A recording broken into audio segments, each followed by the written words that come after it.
Well, listen, Brandon, we got this thing we call halftime. Let's do it. And we're gonna ask you some questions, man, some quick hitters. But I just gotta throw the first one at you because this ain't what I'm supposed to ask you, but I'm gonna throw it at you anyway. All right. So my first question for you is, I think SPD got the toughest theme songs, but what are your top 5 Power Ranger opening themes? Yo, I'm gonna pull a Dylon from SPD.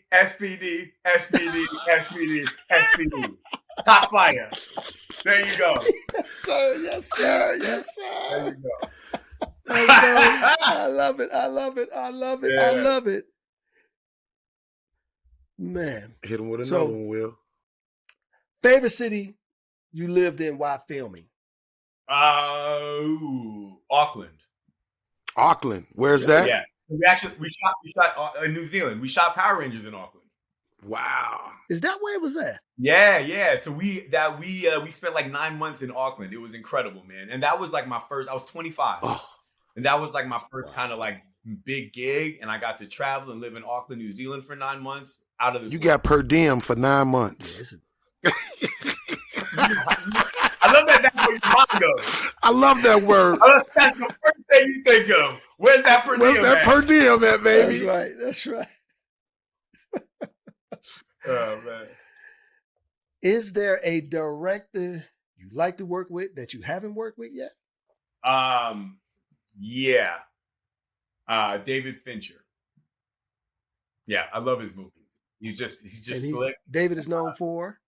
Girl with the Dragon Tattoo. That's off the top of my head.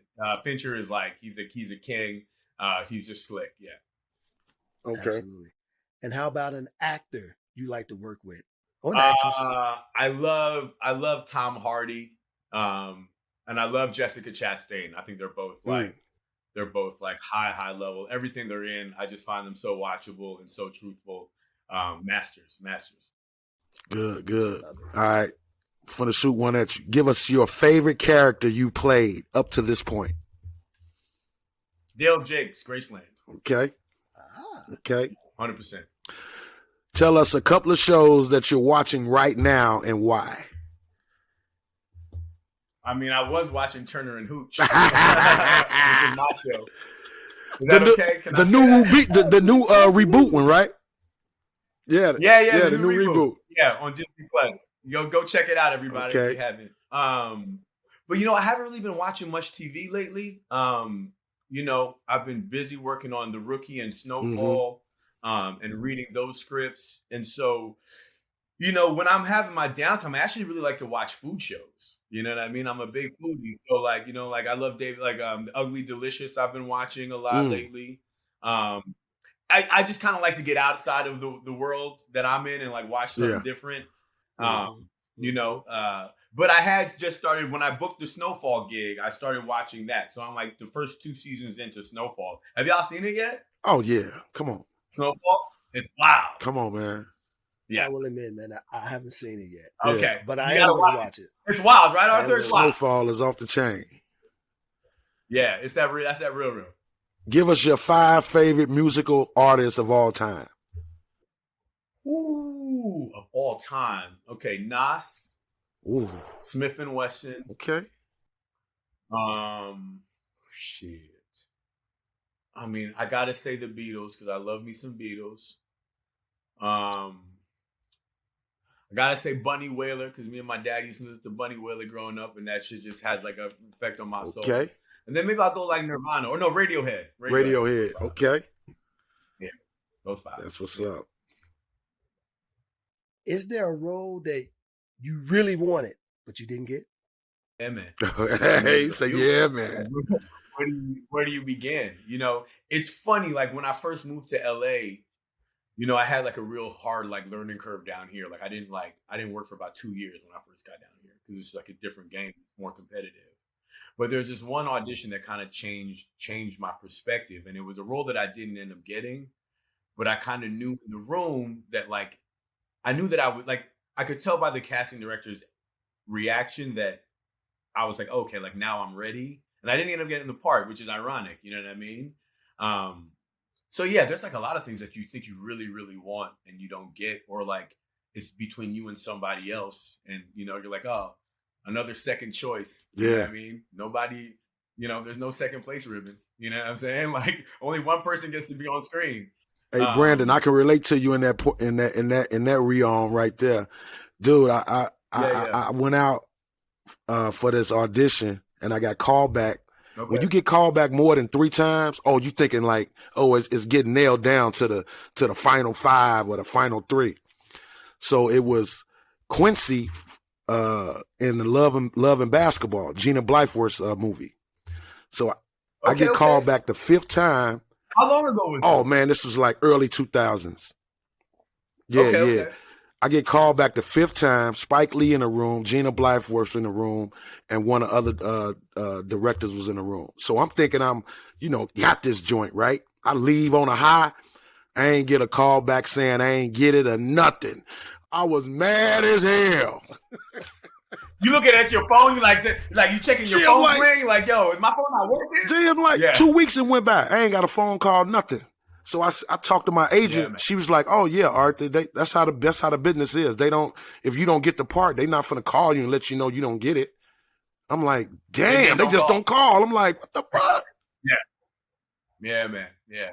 Hey man, let me tell y'all something. Y'all educating me right now because I'm just sitting there like, what?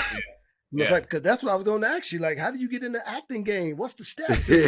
Man, and yeah, are you out there knocking on the doors? You get an agent? Story, man. I have another crazy story. So how I got into it in my senior year in high school, I told you I was involved in a theater program in high school, right? So my drama teacher in 12th grade, Harvey Ostroff. What up, Harvey?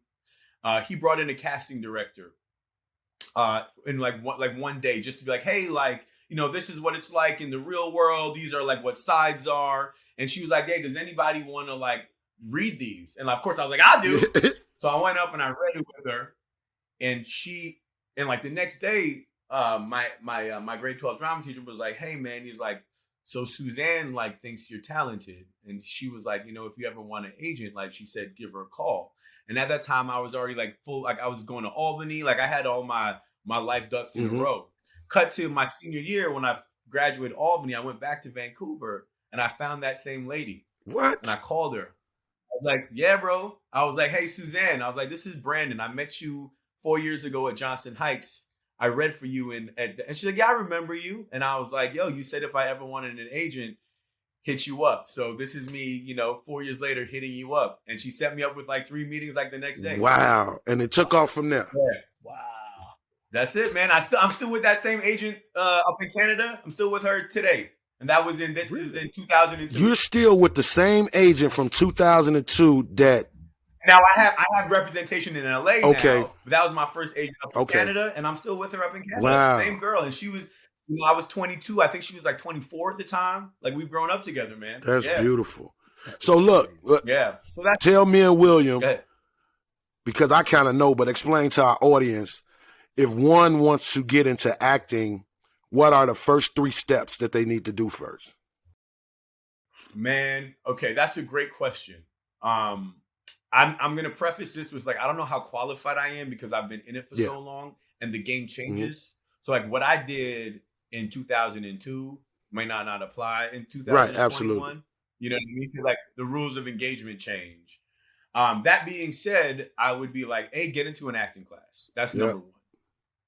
Right? Like nobody cares how good looking you are. Like, you might be cute in your hometown. Right. Nobody gives up. Get into an acting class. It's just like, you know what I'm saying? But it's just like sports, man. This is like a craft. This is like a skill set that has to be learned and developed over time. You know what I mean? And like every once in a while, you'll hear like a Hollywood story about so-and-so moves here and gets discovered. But 90% of the people out here who have a career that spans over, any significant amount of time are really good at what they do. Right. That's why they keep working. You know what I'm saying? So I would say, hey, get some headshots and get into an acting class. And after that, everything else, you'll meet people who can help you along the way. But those are the 2 things. Because if you're not in an acting class, you're not serious. Yeah. And if you're not serious, this is not the business for you because it's just too competitive. You know what I mean? That's tough. Man, that's amazing. Again, I'm just like, That's it. So, those are like the foundational pieces. You know what I mean? After that, it's just all about that. If you're not doing those two things, you're skipping the main beats. Mm-hmm. Yeah. That's fire, man. Because you just don't. Let me just ask you this question, man. When it comes to acting, and again, educate me, because you and AG know. Do y'all have to know all those lines? Like, I mean, not at that once. stuff is amazing. No, it's like you just like gotta learn what you got to shoot for that day. You know what I mean? And like you also like you shoot out of sequence a lot. So like stuff that happens on in the 40th minute of the script, I'll shoot like a day before. So everything's usually out of order. So you just got to know what you got to know for your shooting day. Unless you're doing like a stage play, then you got to know the whole thing. But in film and TV, you just got to know what you got to know for that day of shooting. And they have the scenes broke down on there. So this, Brandon, this is how I used to do it. I used to say we shooting 5 different scenes. So and I'm just one of those guys that I want to say every word, every line, word for word. I don't want to ad lib no shit. You know what I'm saying? Because some people, the writers, they don't like that. Some do. I know, but. I'm guilty. You guilty of that shit? Never ad lib. You want to memorize. Right. You want to memorize all the lines. So what I would do is I would create in my head the scene. So I would say scene 1. We're doing this. Okay. I know I'm supposed to act angry. I know I'm supposed to say this. I know I'm supposed to, do a little gesture in this. So I would go in my head and perfect that. And just say it to myself, my lines and everything in my head first. That way, then I would go to the next scene. Then break it down like that the same way. Then the next scene and so forth. So when I'm on set and they put that X tape, right, this is your mark. You stand here. Yep. You know what I'm saying? Yeah, I mean, you know what? It's like hey man, like I know that like a big reason like why I've been able to succeed in this business is because of the athletics.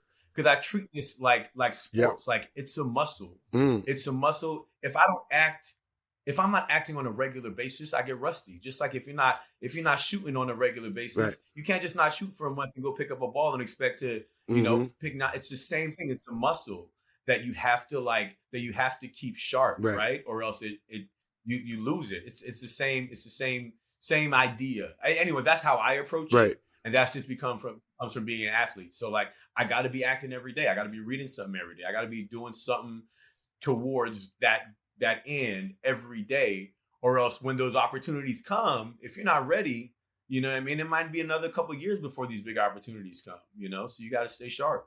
Now, Brandon, what you say you still deal with the lady in Canada, but you also have an agency in LA.